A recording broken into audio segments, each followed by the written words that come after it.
Entrez dans le monde envoûtant de la voix des essences sacrées, là où chaque souffle aromatique murmure les secrets de votre âme. Mon nom est Cynthia Besson et je suis la messagère de ces élixirs divins. Dans ce sanctuaire sonore, chaque note d'essence évoque une symphonie de révélation. Je serai votre guide, votre oracle des senteurs, canalisant les messages subtils et les trésors cachés des huiles essentielles. Imaginez un jeu de cartes oracle, mais au lieu de cartes, ce sont les essences qui vous révèlent leur sagesse ancienne. Chaque épisode est une aventure sensorielle, une plongée profonde dans l'inexploré, vous offrant des trésors pour éclairer votre chemin intérieur. En tant que praticienne des huiles essentielles, dévouée à accompagner les femmes hypersensibles en quête de sens, je suis animée par cette exploration de l'âme aromatique. J'invite chacune d'entre vous à s'unir à cette quête, à écouter attentivement, à ressentir profondément et à embrasser la magie des essences sacrées. Asseyez-vous, ouvrez grand vos sens et laissez-vous transporter par les vibrations éclairantes de cet espace où le divin se manifeste à travers chaque goutte d'essence. C'est ici que la magie commence. Aujourd'hui, nous entamons le premier podcast du mois qui s'articule autour du thème de gérer ses énergies. C'est un thème qui est très important pour moi par rapport à mon parcours personnel de comment je gère mes énergies. Ça va être sur plein de... un prisme, ça peut être énorme hein, comme sujet, mais ce qui m'est amené à vivre aujourd'hui, et donc à vous le poster là, à vous en parler là maintenant, à t'en parler à toi maintenant, je pense que c'est quelque chose qui te touche aussi. Premier truc là que j'ai à proposer, c'est comment je vais gérer mes énergies par rapport à mon cycle.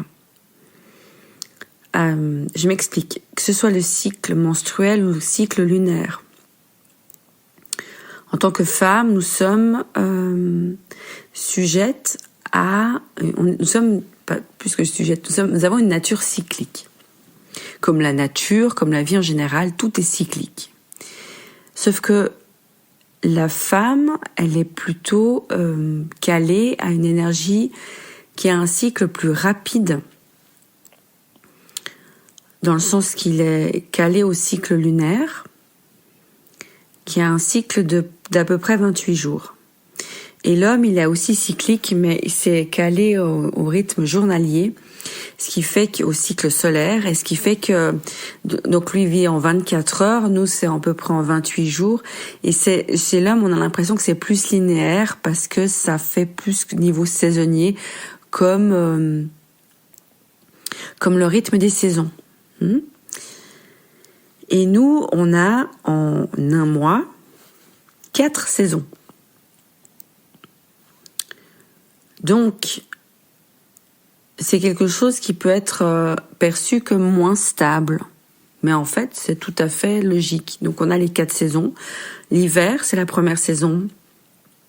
C'est la première phase, c'est la phase des règles. C'est la phase du repos. Et donc, c'est la phase de la nouvelle lune. C'est les 7 premiers jours. Ensuite, on a le printemps, qui est le premier, donc on avait le premier quart, et ensuite ça va du premier quart à la pleine lune.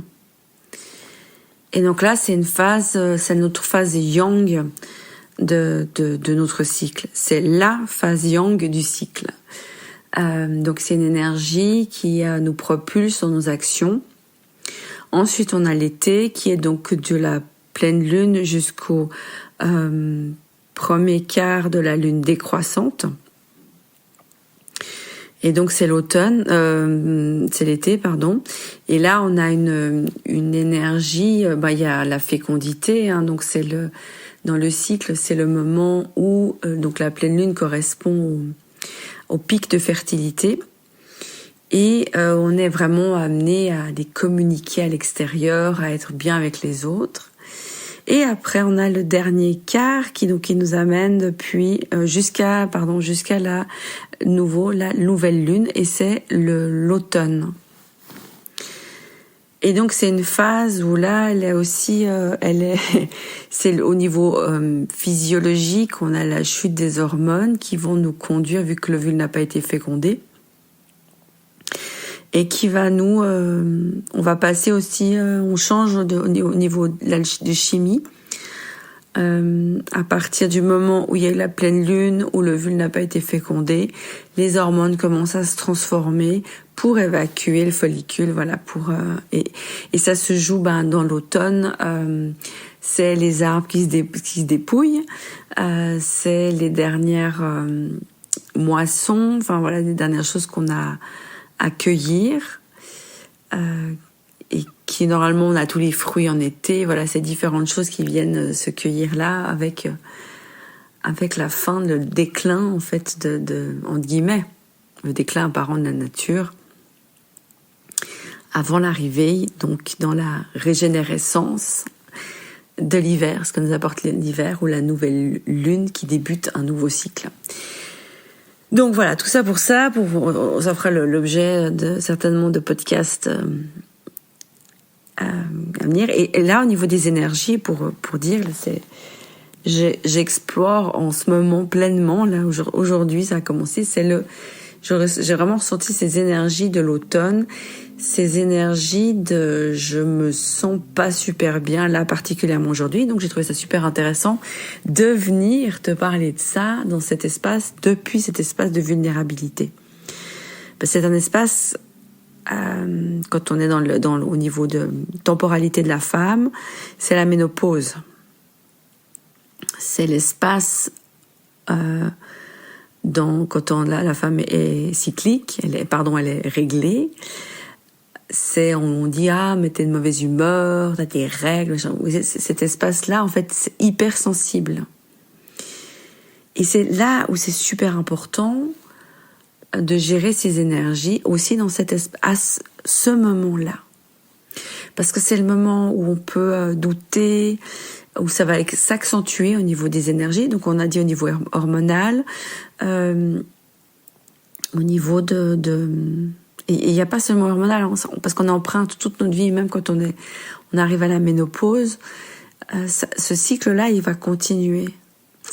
C'est parce que ça fait partie de notre empreinte énergétique. Et cet espace-là de vulnérabilité, il est hyper important d'en prendre soin. Et c'est comment est-ce que je peux prendre soin de moi dans ce moment-là pour gérer mes énergies. Alors moi, techniquement, ce que j'ai fait, je dis ok, là, je vois tout, je broie du noir. Vraiment, aujourd'hui, c'est pas top. Là, je sens que je suis pas bien. Et qu'est-ce que je vais faire? Je vais aller me prendre un bain. Ok, je vais aller me mettre sous l'eau. Si vous avez, voilà, je trouvais un truc qui te fait du bien. Et j'avais besoin d'aller me mettre dans un bain, d'aller mettre du sel, des trucs qui sont bons, d'écouter quelque chose qui me rebooste. Pour accueillir en fait ce qui vient là, et aussi pour me mettre du baume au cœur. Il y a une huile qui est absolument merveilleuse pour ça. En fait, il y en a plusieurs, mais de nouveau, je sélectionne. Et d'ailleurs, si ça t'intéresse, je propose 4 ateliers ce mois-ci autour de comment gérer ses émotions, comment gérer ses énergies sur le plan physique, émotionnel, vibratoire, quantique et spirituel. C'est absolument offert, donc je te mettrai tous les liens pour que tu puisses t'inscrire. Et là, donc, je vais te parler quelques huiles. Je ne sais pas encore si c'est de celle-ci dont je vais parler à ces ateliers, pour pas faire de redondance. Et il faut choisir de nouveau un prisme. Et là, j'ai envie donc, quand je suis il y a un côté physiologique, et pour l'humeur, il y a une huile qui est absolument merveilleuse, c'est la sauge. Donc, la sauge, là, je vais t'en parler d'une manière sécure, parce c'est l'huile de la femme, mais elle a des contre-indications, pour les cancers hormonodépendants, ces choses comme ça, il faut faire attention. Mais, on peut l'utiliser, alors soit on peut la sentir, pour être sûr de pas l'appliquer sur soi, ou la porter. Et c'est ça qui est génial, c'est que tu peux l'utiliser, même si d'une manière totalement sécure, ou encore manière quantique, on peut aussi l'utiliser. Mais ça, je te le dévoilerai dans l'atelier, si tu ne sais pas encore. Et donc, il y a vraiment des manières d'utiliser l'huile, les propriétés énergétiques de ces essences, les propriétés médecine, les propriétés de comment la sauge peut venir t'accompagner dans ces moments de vulnérabilité. La sauge est là, c'est une huile, c'est l'huile du visionnaire. C'est l'huile on peut la mettre sur le 3e œil, par exemple, ou alors poser la fiole, tout simplement. Et elle va éclaircir le broyage du noir dans lequel on peut être. Moi, je suis quelqu'un qui a un fort mental et probablement que toi aussi, si tu me suis, ton mental, il vient bien prendre le dessus et te donner plein de choses, t'expliquer pourquoi ça va pas aller aujourd'hui, blablabla. Il peut vraiment bien développer le pourquoi ça marche pas comme tu veux et pourquoi tu te sens pas bien et te donner encore plein d'autres raisons. C'est absolument formidable. Et là, la sauge, elle peut agir à ce niveau-là. En olfaction, principalement parce que l'olfaction, ça aide au niveau émotionnel, elle va venir à rehausser les humeurs. Ça veut dire elle va pouvoir nous aider à sortir de ce marasme dans lequel on est, dans ces moments-là, avec cette morosité. Elle m'aide à sortir de ça. Elle nous aide à sortir de ça. Au niveau physiologique, c'est une huile absolument incroyable pour ce qui est du cycle menstruel. Donc là, c'est là où vraiment on va faire très attention à comment on l'utilise. On peut la boire en tisane. On boit de la sauge sclarée. Alors, je vais pas dire de bêtises. Je sais que la sauge se boit telle quelle, mais la sauge sclarée, c'est encore autre chose. Elle se trouve probablement aussi en tisane, mais je préfère pas te dire de bêtises pour ça. Mais voilà, c'est une plante qui est évidemment multipotentielle à ce niveau-là. Et au niveau de l'huile essentielle, elle vient vraiment agir sur... c'est un peu... c'est comme si on prenait l'ascenseur avec elle, un ascenseur cosmique. C'est-à-dire que voilà, tu sors du plancher des vaches où t'es là, tu suis pas bien, et elle va agir sur tout plein de plans physiques, émotionnels, énergétiques, donc vibratoires, quantiques, dans ce qui est déjà te rendre compte en fait que la version de toi là qui est dans le marasme actuel, c'est peut-être celle que tu vis là en ce moment, mais en fait autour de toi, dans l'espace-temps, l'espace et l'espace-temps, le temps et l'espace, il y a tout plein de versions de toi qui existent déjà en ce moment même, auxquelles tu peux déjà te connecter, qui peut déjà devenir ta réalité là, maintenant, tout de suite. Et la sauge, elle te permet de voir ça. Parce que quand on est dans le marasme, on a les pieds dans la boue, pour pas dire autre chose, et on pense qu'on peut pas bouger. On pense qu'on est dans les sables mouvants, on pense que y a rien qui va. Et donc du coup, on reste là dans le brouillard, on reste dans notre marasme, et la sauge, elle nous aide à tous les niveaux pour sortir de ça et prendre de la hauteur.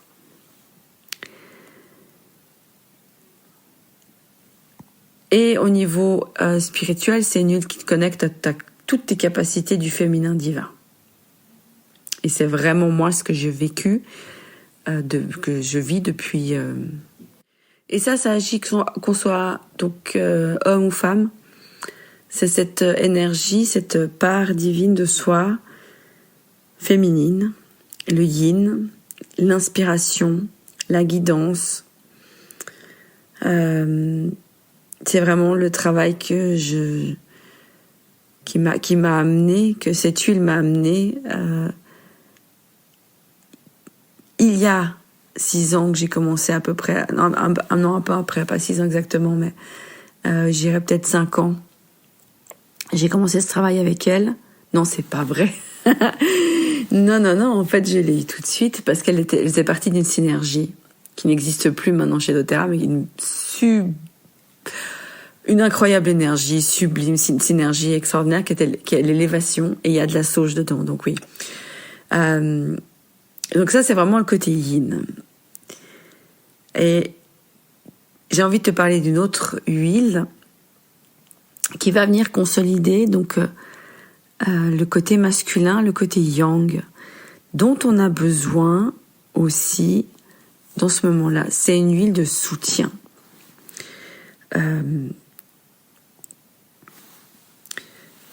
Pour soutenir, il y a différentes huiles, mais là j'ai envie de te parler spécifiquement de l'encens. J'avais le choix, mais c'est celle-là qui est venue aujourd'hui. L'encens, pour moi, c'est le pendant de la sauge clarée au niveau masculin. Mais j'aurais pu te parler du titri, pour le tri, par exemple, que nous permet cette huile au niveau du mental, de chasser ces mauvaises pensées. Mais là, en fait, j'ai envie c'est l'encens qui vient parce que dans cette idée de s'élever au-delà du marasme actuel et de prendre soin de soi, c'est une huile d'onction sacrée, hein, voilà, c'est une huile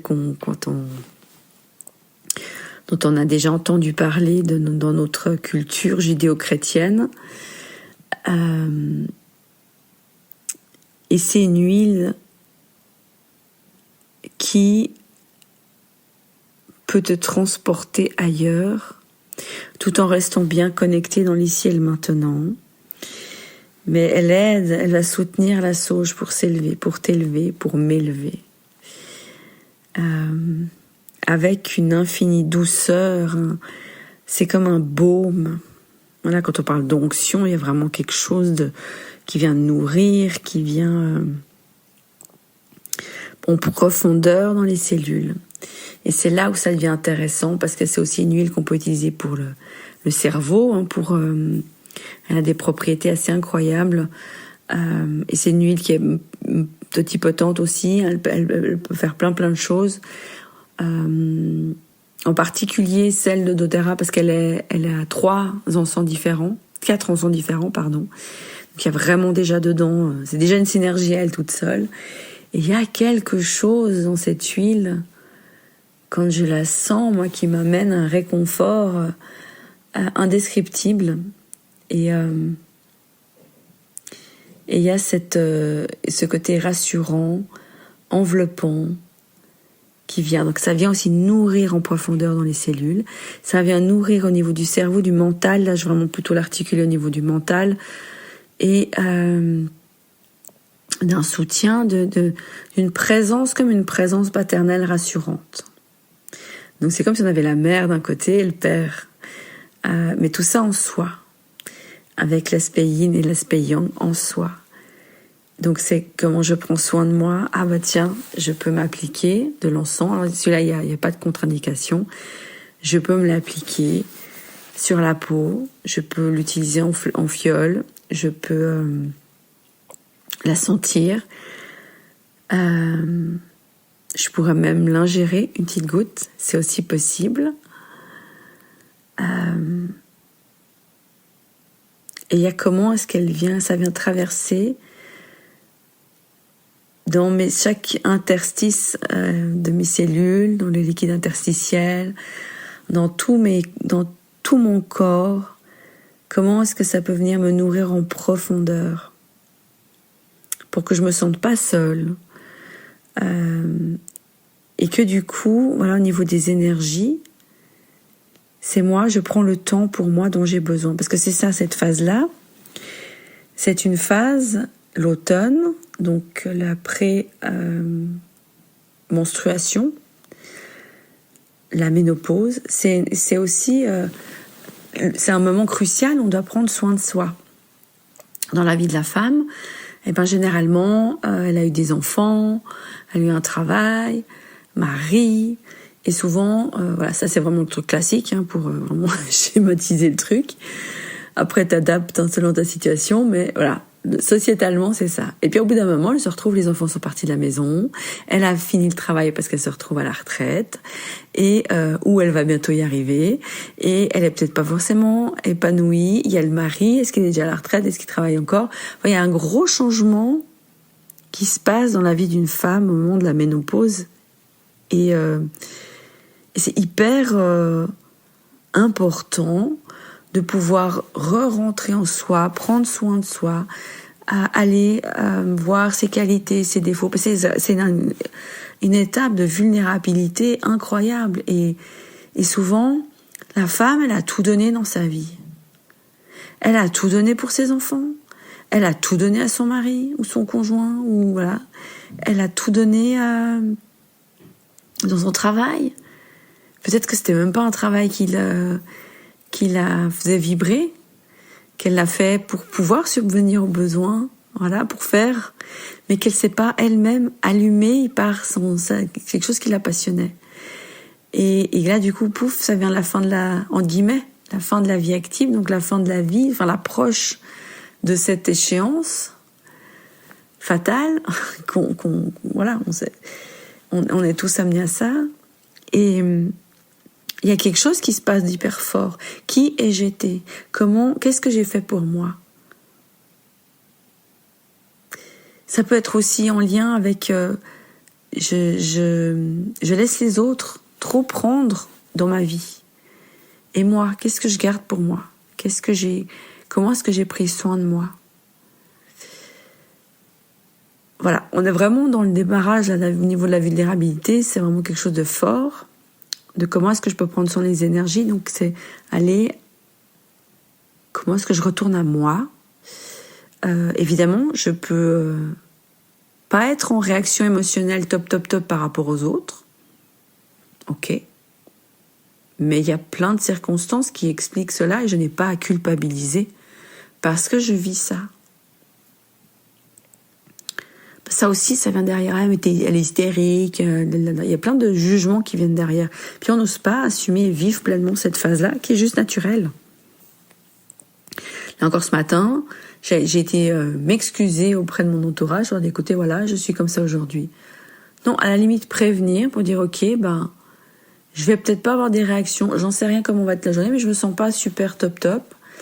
Et je vais aller me mettre dans ma grotte parce que je vais aller prendre soin de moi. Moi, je fonctionne comme ça. J'ai besoin dans ces moments-là d'aller me mettre dans ma grotte, dans ma cave, d'aller voir mon dragon intérieur, la danse du dragon.